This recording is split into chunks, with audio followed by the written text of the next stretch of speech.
Aku memang bukan siapa-siapa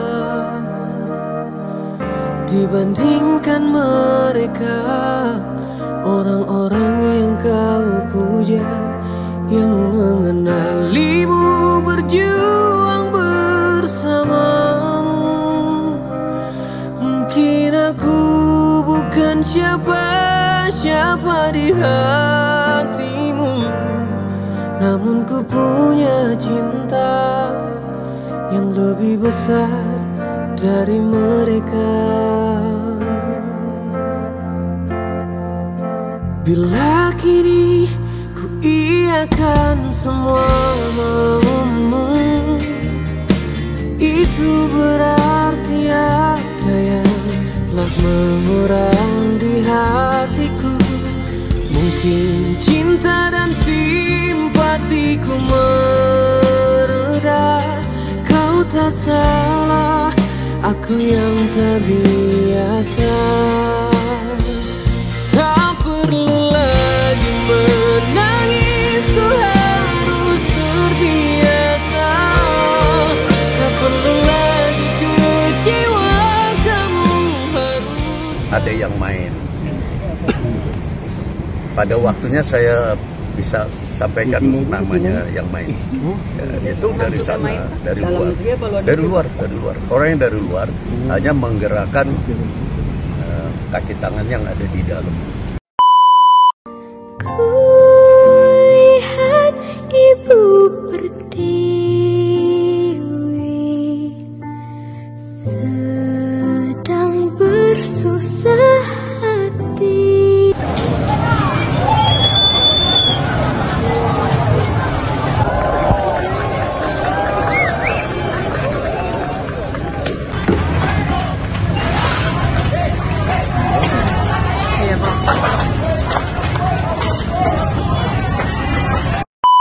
Mencari itu ya.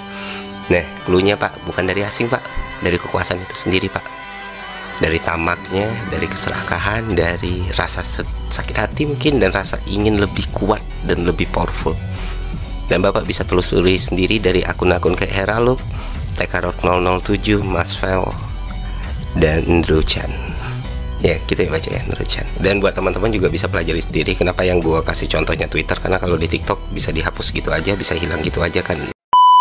Hari ini Pak Roy Suryo sama TVI News juga dari Komisi Penyiaran tidak hadir sesuai dengan harapan kami. Oleh karenanya, Roy Suryo, saudara sudah diduga merendahkan alumni Lampung. Tolong Anda bisa mengklarifikasi, dan kami minta saudara juga meminta maaf kepada kami semua.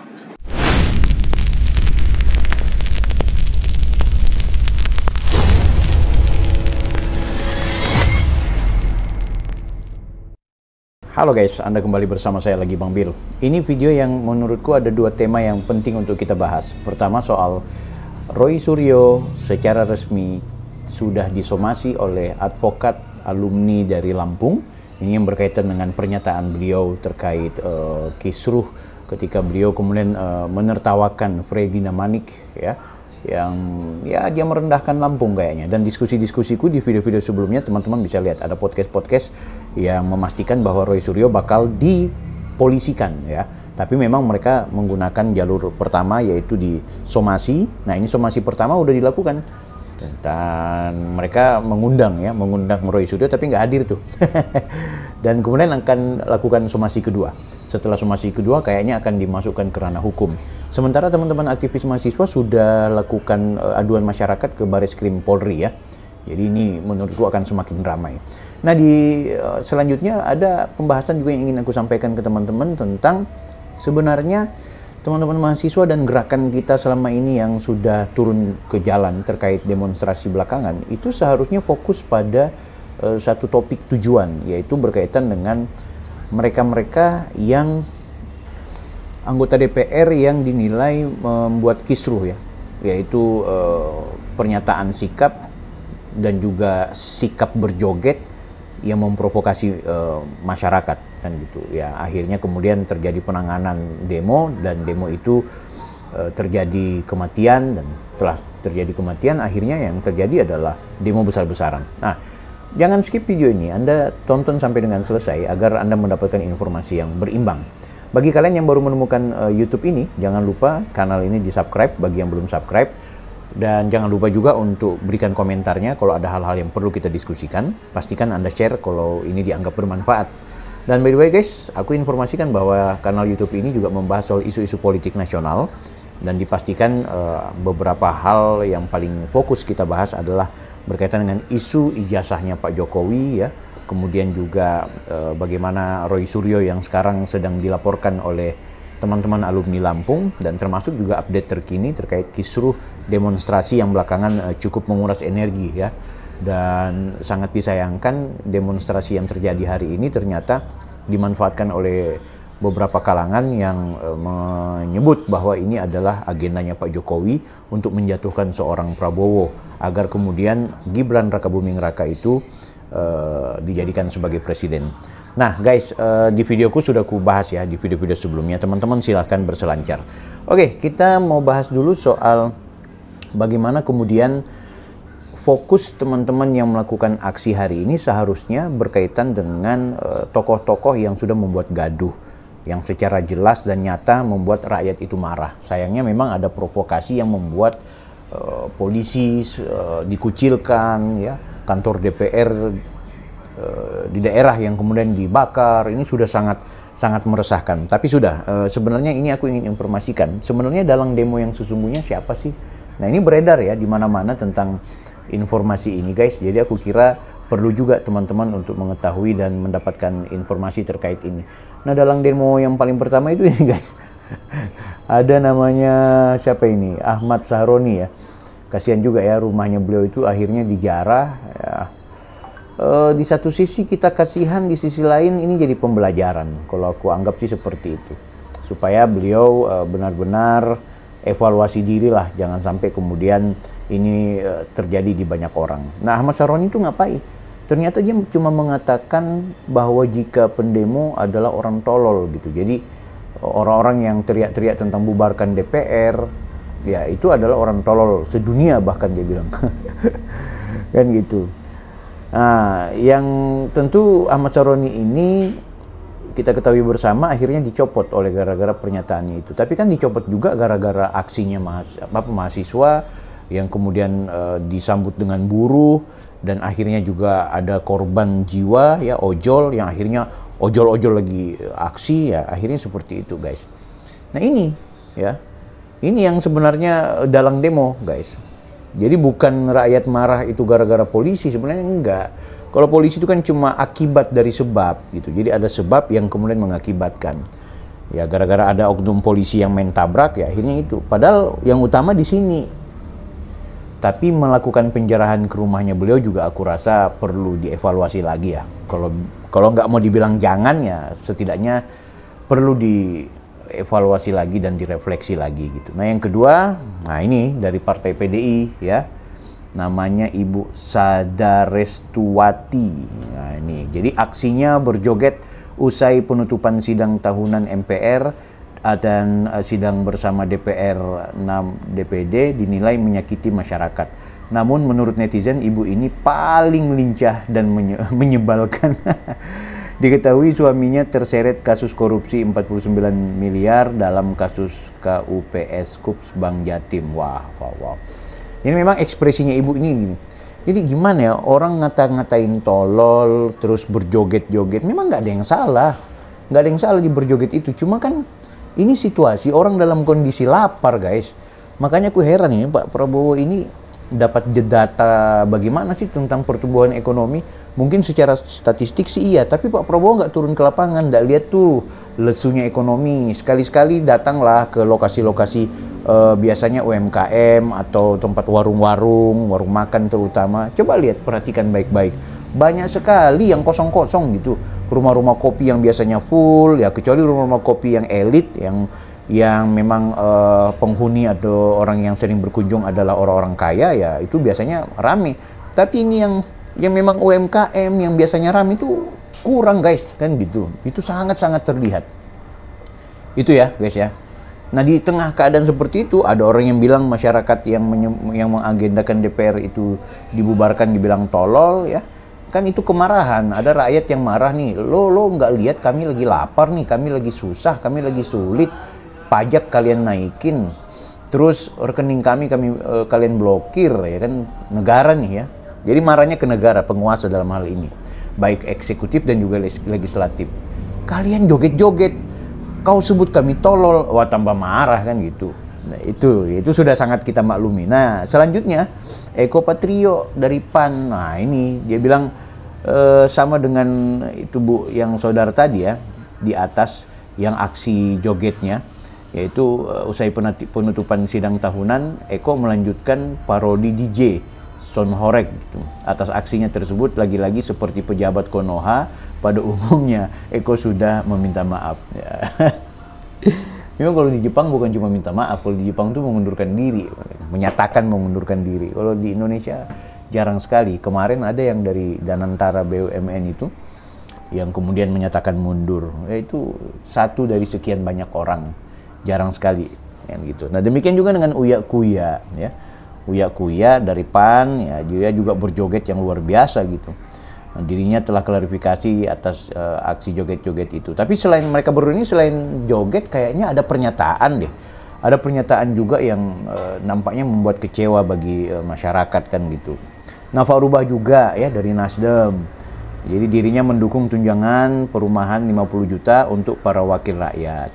Dia pun mengeluhkan kemacetan dari rumahnya di kawasan Bintaro dan seharusnya rumah anggota dewan itu didekatkan di Senayan. Wow, luar biasa kan gitu.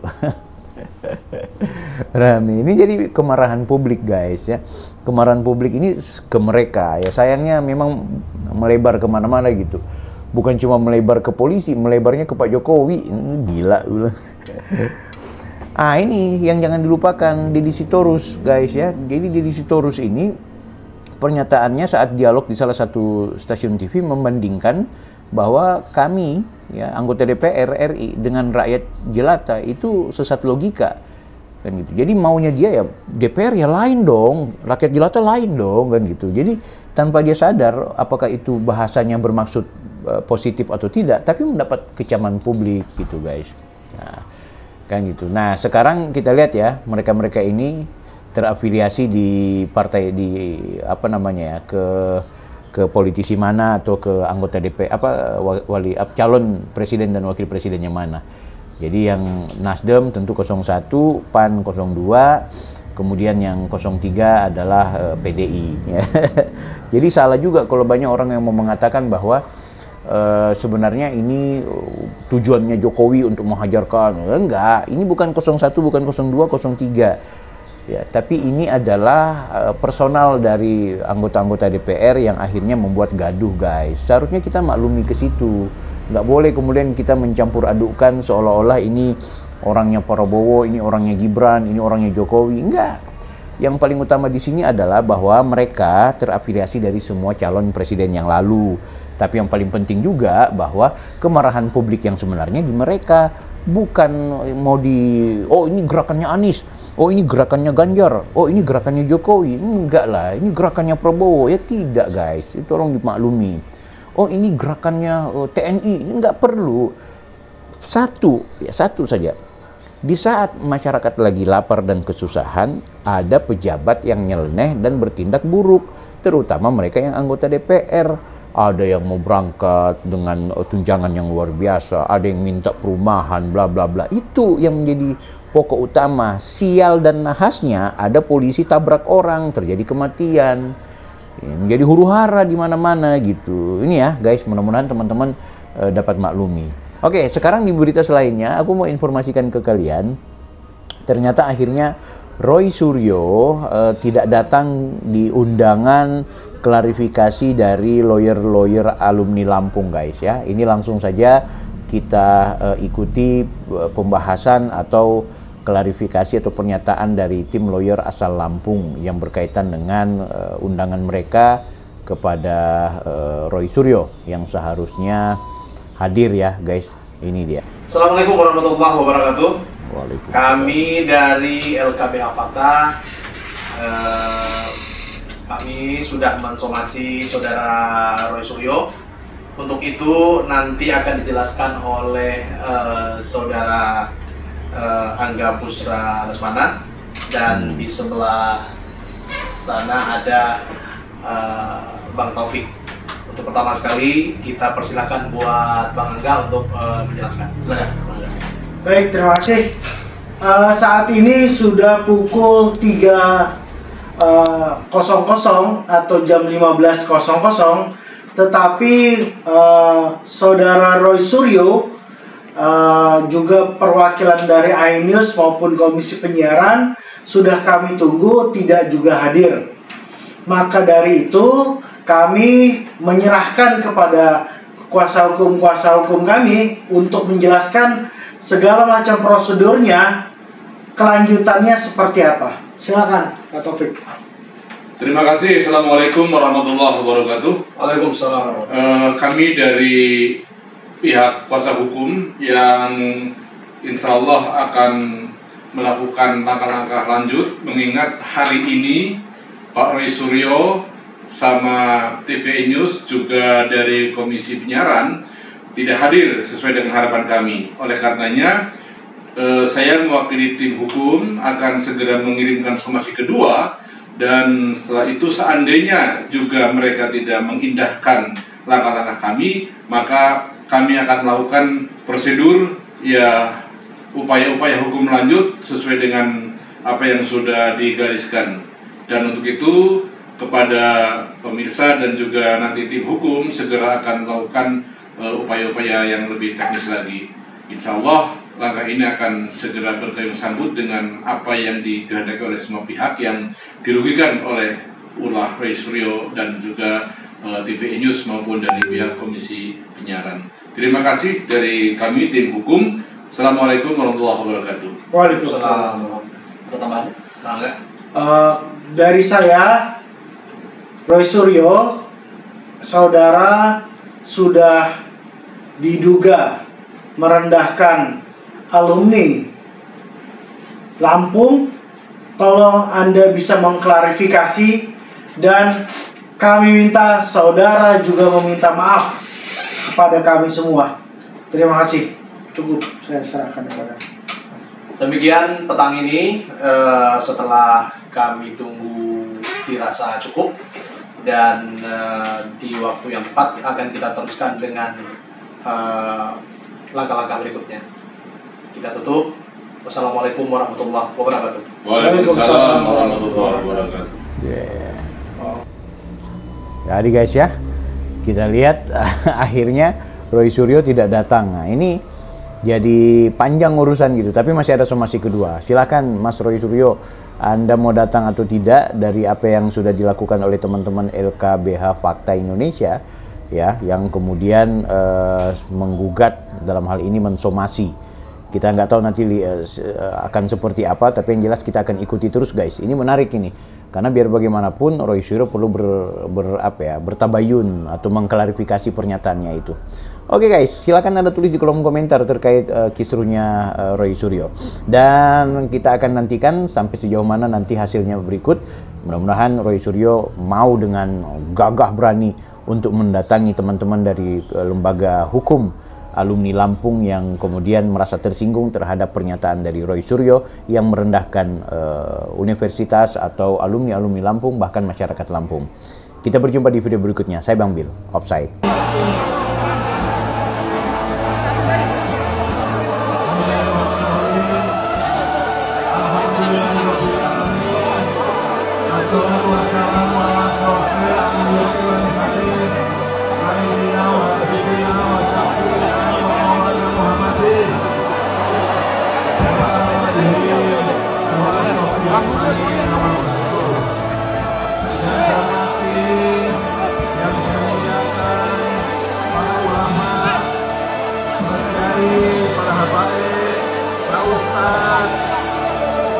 Hadirin hadirat yang pada siang hari ini hadir,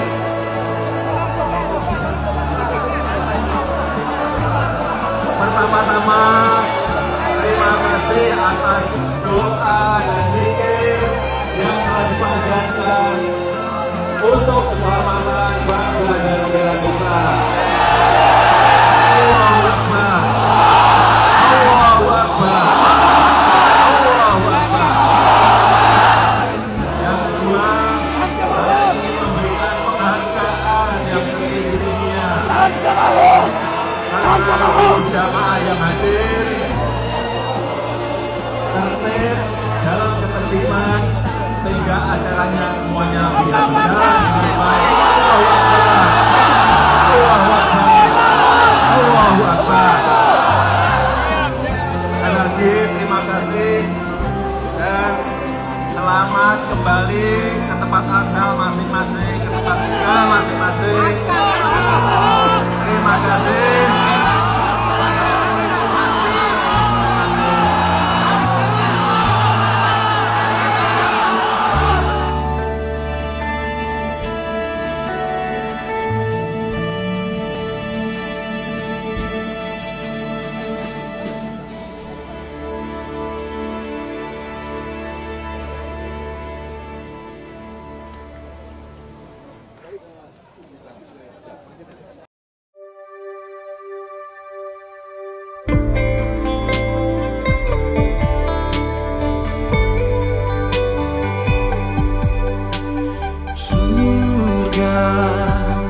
Jalannya ada di dunia. Setelah meninggal dunia tak ada lagi kesempatan untuk bertakwa. La ilaha illallah, lafaz penghuni surga.